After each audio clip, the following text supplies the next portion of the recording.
I think from all these factors, probably the most imminent one will be the heat.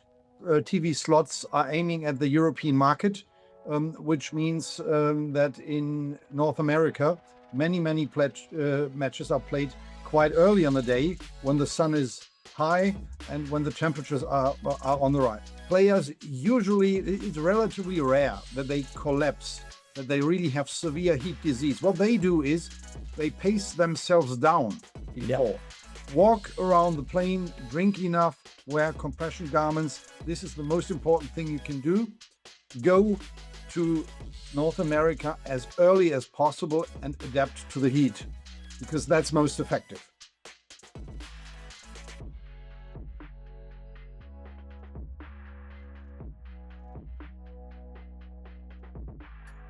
Hello and welcome to FSI Talks, where the best experts in the world come together to talk about football.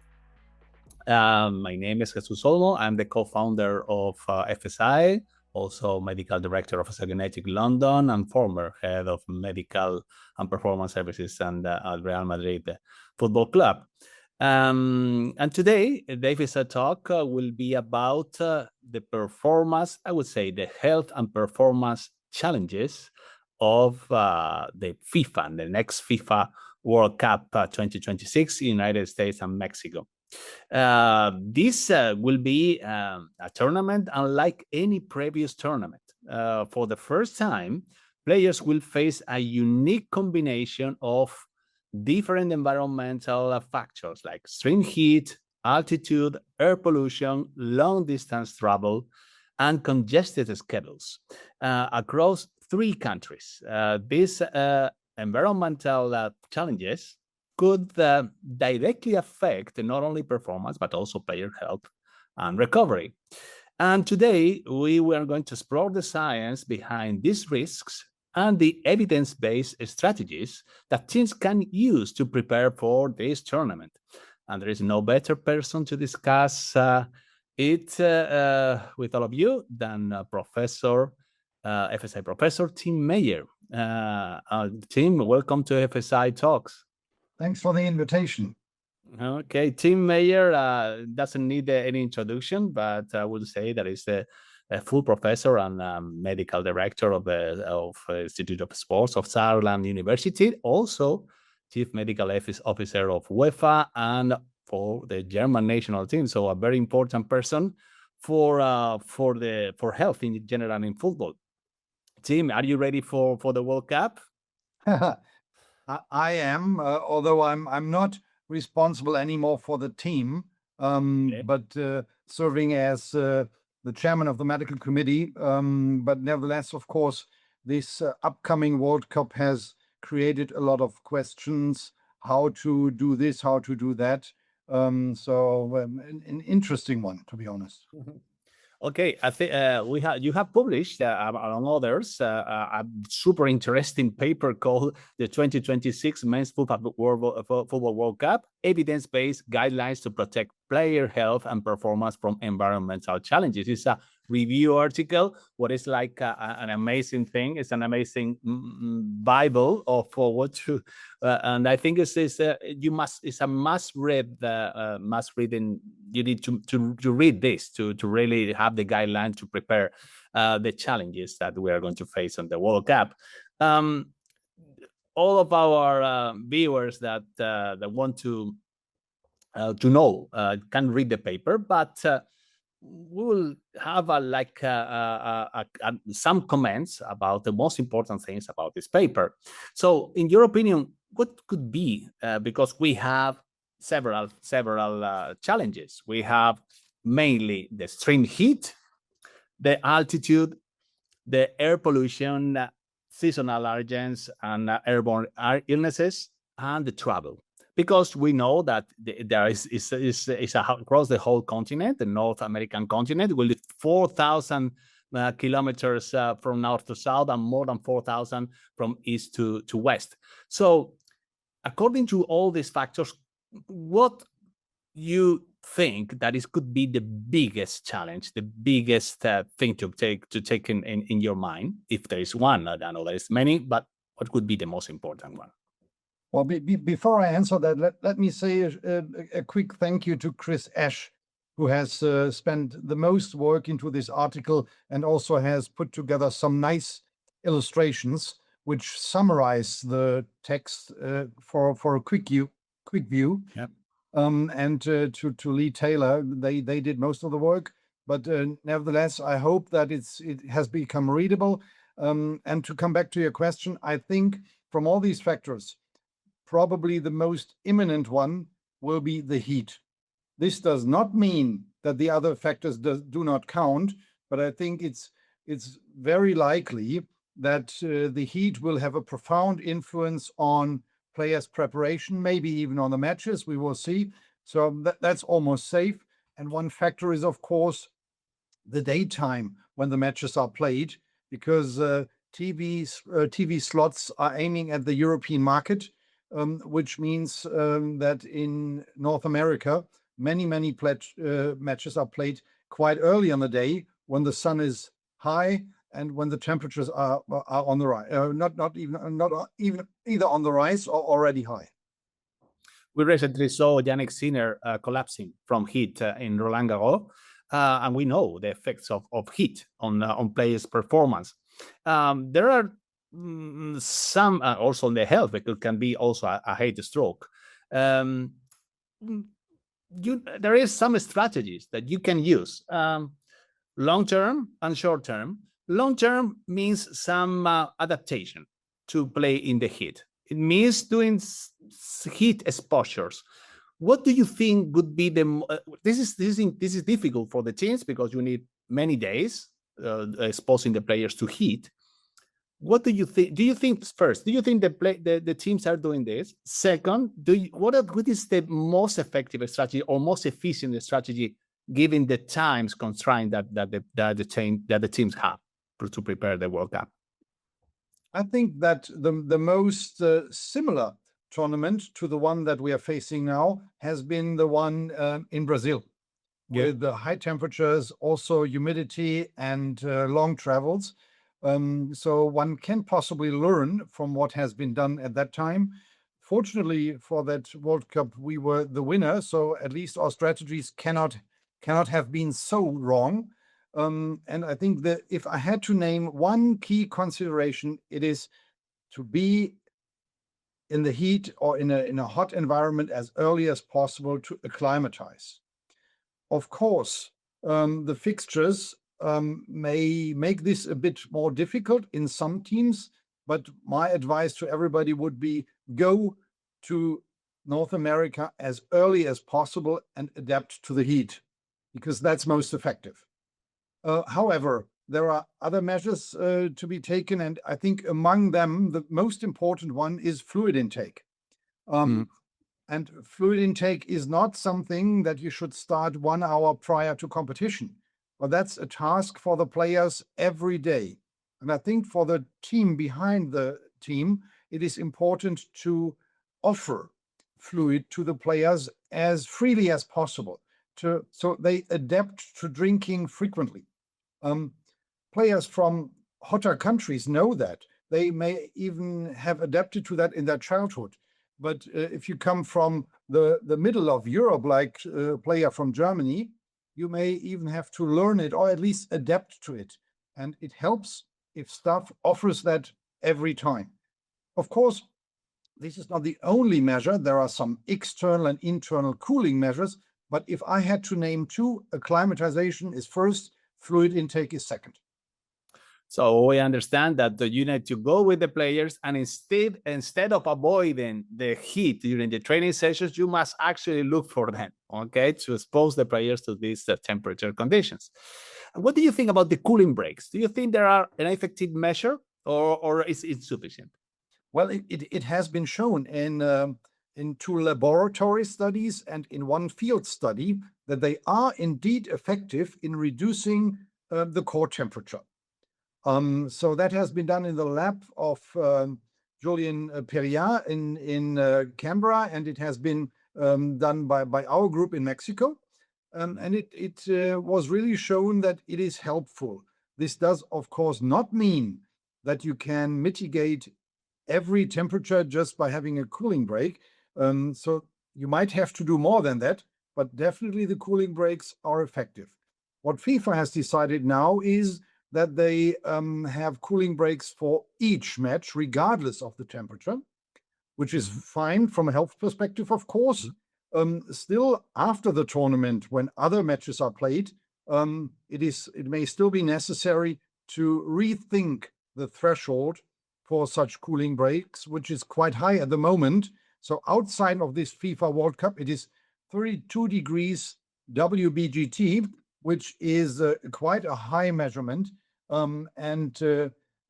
Please note, it's WBGT. That's not the same as Celsius. So on average, 32 degrees WBGT is equal to at least 3 to 4 degrees Celsius more. Yeah, this is a big challenge, but because once the player gets in heat, exercise heat-induced illness, it's very difficult to recover. So prevention is key. Apart from in the cooling breaks, apart from fluid injection, cold fluid injection, what are the other measures that you could recommend during these cooling breaks? Well, of course, it is possible to drink even outside of cooling breaks. Okay. So the provision of drinks at the side of a pitch is possible. You can use external cooling at halftime and prior to the match, although the time periods for that are limited, of course. It is highly important, I think, to simulate matches during training. So have a training session at match time for players to make the experience as far as possible how it is to play under these conditions. And it is also important to check the tolerance of cool drinks during these simulated training sessions, because not every player tolerates cool drinks, although cool drinks are a relatively effective measure to cool down core temperature. Imagine a cool drink goes directly into the stomach, so that's already in the core of the body.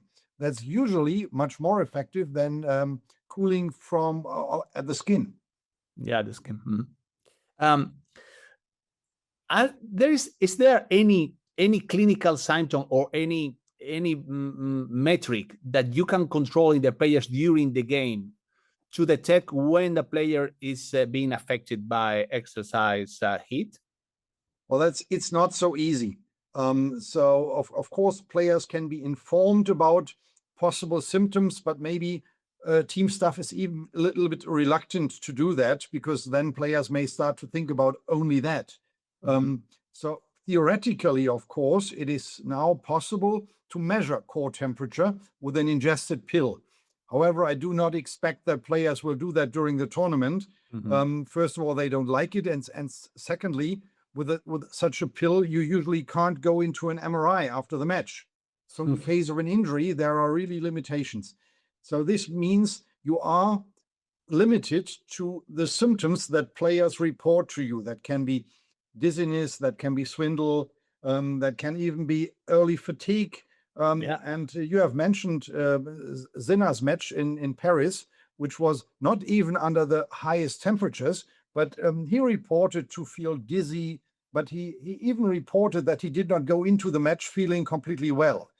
So this is maybe another point to consider if you want to play a match under high temperature conditions. It is exceptionally important that you are completely healthy and do not have something like a light infection or something. This should be ruled out before. Also, you can maybe monitor the performance of the player, because we know that the players can be, if you have monitoring the performance with the tracking data, you can I think you can detect a declining of a sudden drop in the performance. It is true, and typically team staff have access to earlier former match analysis data of any given player. So if there is a big discrepancy with what they expect and what they see, it might well be worth asking the player, do you feel fine?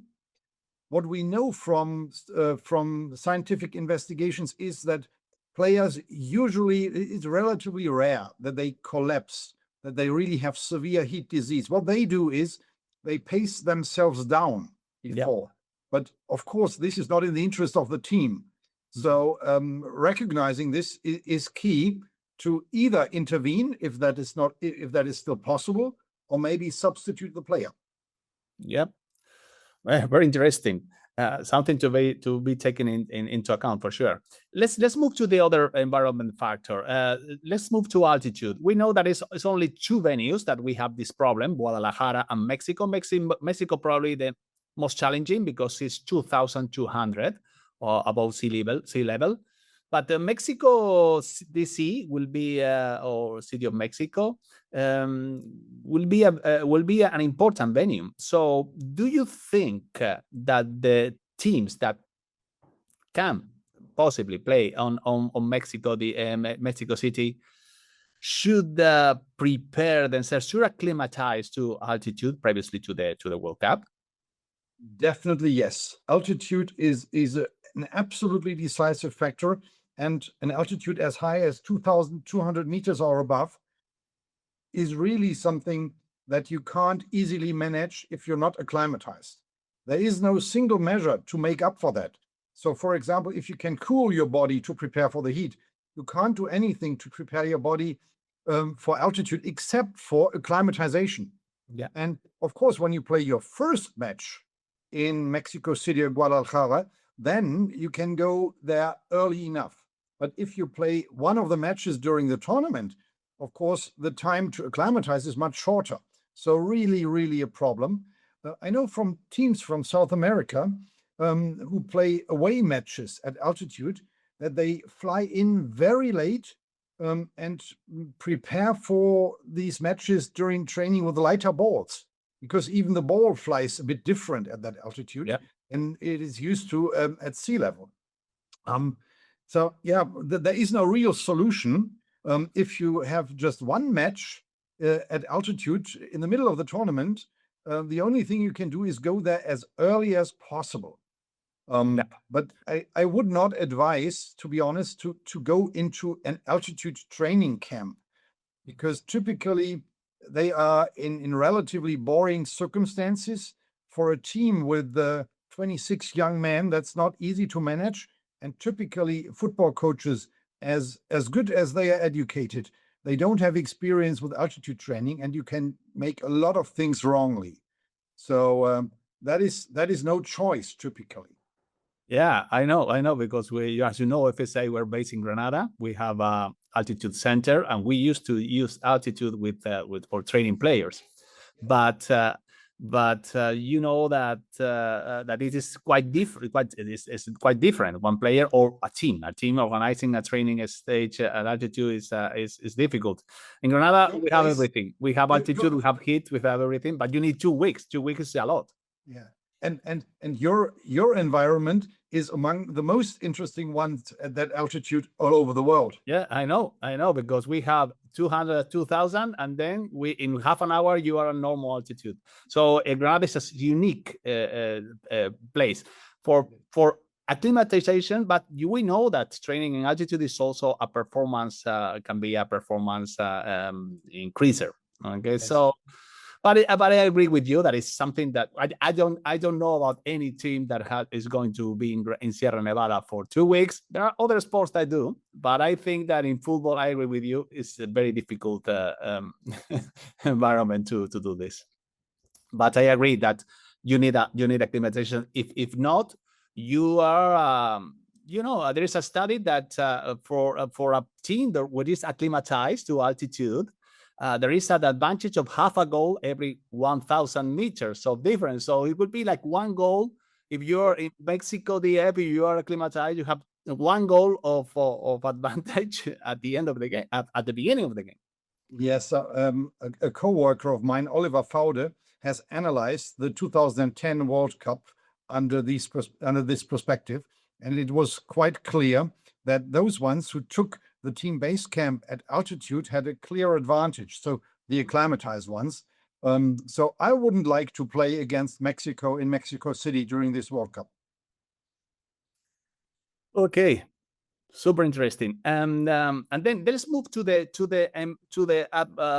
air problems, the pollution, the allergens, the respiratory diseases. It is really an important consideration. There is something that we really need to pay a lot of attention.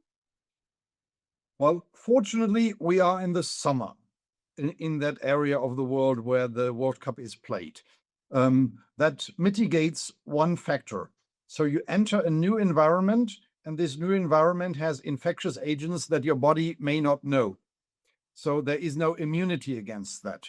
This is a small risk factor. It's maybe a bigger risk factor in a season like autumn, but still it needs to be considered. So, for example, traveler's diarrhea is a factor in Mexico. Not so much in the other two countries, but it is relevant. Mexico is hot and humid, and you find these infectious agents. So that's one point. And the other one is air pollution. That is most likely not a real factor for completely healthy players, but it is one for those with allergies and some conditions of the airways. So at least it means that they have to be very, very thorough with their therapy. So they have to take their sprays every day, and maybe it is even advisable to test if they respond or not. These respiratory tests are really easy to do. They're cheap. You can carry the devices with you. So that is possible for a team doctor to do if you have some individuals which are very prone to responding to these allergies. Again, another key strategy is arriving early. So at the end, everything is arriving early, acclimatize to the local conditions. That's true. Still, if you are an allergic person and you are exposed to an allergen, it will not necessarily help you to stay there for 2 weeks because it may not become better. But of course, you can start treatment, and the treatment then lasts a bit longer. That is an advantage. Yeah. Okay. Arriving early is not so easy when you need to travel so much because it's huge. It's a huge venue from Canada to Mexico.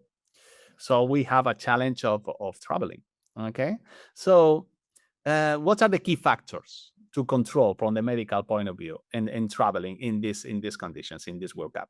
Yes. So a good thing is that they are all, I think, traveling with charter flights, which means you have an influence on the departure and arrival time.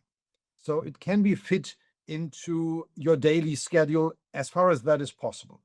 Also, the tournament schedule tries to avoid the very, very long flights as far as possible.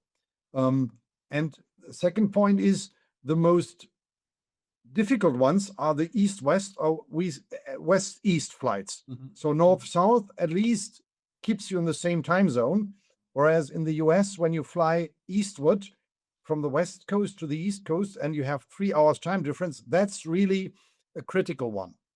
So what can you do?